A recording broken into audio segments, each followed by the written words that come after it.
Drama serial मायरी में इस बार रहीला हबीब के साथ घर पहुंच चुकी है, लेकिन समीना और यहाँ पर आयशा ये सब कुछ बर्दाश्त नहीं कर पाती, उसके ऊपर चिल्ला पड़ते हैं। उधर फाकिर बहुत ज्यादा गुस्से में आ चुका है। इस बार समीना उसे समझाने की भरपूर कोशिश करती है, लेकिन इस बार वो किसी की भी बात सुनने वाला नहीं है, क्योंकि आमना ने जब से बाहर जाने का फैसला किया है तो ये सब कुछ उससे बर्दाश्त नहीं हो पा रहा। आने वाली किसकी मुकम्मल कहानी में आप सभी दोस्त देखेंगे। फायजा उम्र में तो छोटी है, लेकिन बातें बहुत बड़ी बड़ी कर देती है। अपनी बड़ी बहन को समझाने की भरपूर कोशिश करती है कि तुम फाकिर के साथ ठीक हो जाओ, घर में जो कुछ भी हो रहा है, बाबा जो कुछ भी कर रहे हैं, बेहतर होगा कि तुम फाकिर की ही साइड लो, तुम्हारी उसके साथ शादी हो चुकी है। लेकिन यहाँ पर एनी बोल पड़ते कहती है कि हम लोग अगर दूर हो जाएं या बोल ना पाए तो क्या फर्क पड़ता इन सब से, हम दोनों की जिंदगी तो नहीं बदलेगी ना मैं उसके दिल में कभी जगह बना पाऊंगी, ना ही वो मेरे दिल में जगह बना पाएगा।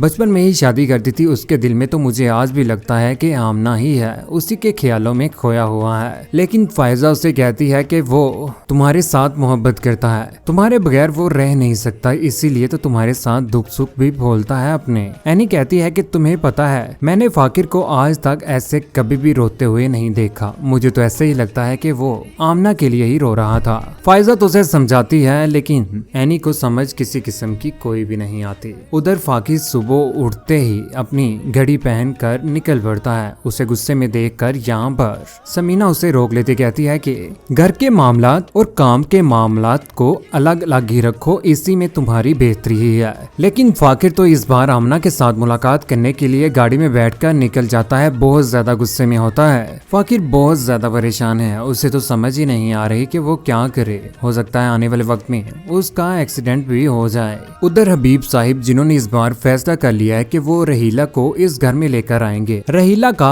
आखिरकार ड्रामा इस बार कामयाब हो ही जाता है। वो दोनों एक दूसरे के पास बैठे हुए बहुत ज्यादा परेशान होते हैं। रहीला का सामान पैक करके उसे अपने घर की तरफ लेकर चला जाता है, कहता है कि आ जाओ ना, अंदर अंदर आ जाओ। उधर आयशा सारे घर वालों को खाना दे रही होती है। यहाँ पर जैसे ही हबीब को देखती है तो उसके साथ आया रहीला को देखकर वो हक्की बक्की रह जाती है, परेशान हो जाती है, गुस्से में आ जाती है। सभी लोग उठ जाते हैं। आयशा कहती है कि ये यहाँ पर क्या कर रही है, रहीला अब यहाँ पर ही रहेगी। ये बात सुनने के बाद यहाँ पर एनी तो परेशान होती ही है, लेकिन उसकी मांग के पांव तले से जमीन निकल जाती है। हबीब सारे घर वालों को सारी की सारी हकीकत बता देता है कि ये जहाँ पर रह रही थी वहाँ से इसका घर खाली करवा दिया गया है। अब ये कहाँ पर जाएगी, मेरी बीवी है, दूसरी बीवी है मेरी, भाई साहिब के होते हुए तो इसे मैं घर नहीं ला सका था, इस बार मैं इसे घर लेकर आ चुका हूँ और कोई भी मेरे मामले में बोलेगा नहीं। आखिर इस बार रहीला तो घर में आ चुकी है। घर में आने के बाद वो सारे के सारे फसाद भी डालेगी और इस बार हबीब को अपनी तरफ माइल कर ही लेगी।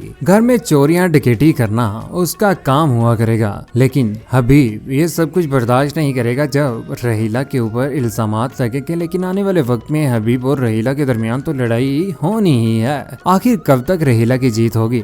झूठ का एक ना एक दिन चेहरा तो सबके सामने आ ही जाएगा, जिसके बाद हबीब परेशान हो जाएगा, अपने ही आप को कोसेगा। फिर क्या फायदा जब चिड़िया चुग गई खेत, गया वक्त हाथ नहीं आता। हबीब को ये बात बाद में समझ आएगी। आने वाले वक्त में फाकिर का बेबी आने वाला है। एनी भी घर के काम सारे के सारे करने वाली है, लेकिन इस बार कौन कौन चाहता है कि फाकिर और एनी एक दूसरे के साथ खुश रहें, इसी में उन दोनों की बेहतरी है। आमना को तो साइड पर ही हो जाना चाहिए, मोहब्बत करती थी लेकिन शादी अब हो चुकी है फाकिर की, अब तो उसका साथ रहना बेहतर नहीं है। रहीला का बुरा अंजाम कौन कौन देखना चाहता है, नीचे कमेंट सेक्शन में अपनी मोहब्बत भरी राय का इजहार जरूर कीजिएगा। चैनल को सब्सक्राइब करने के बाद बेल का बटन जरूर दबाइएगा। अपना ख्याल रखिएगा, दुआ में याद रखिएगा। अल्लाह हाफिज।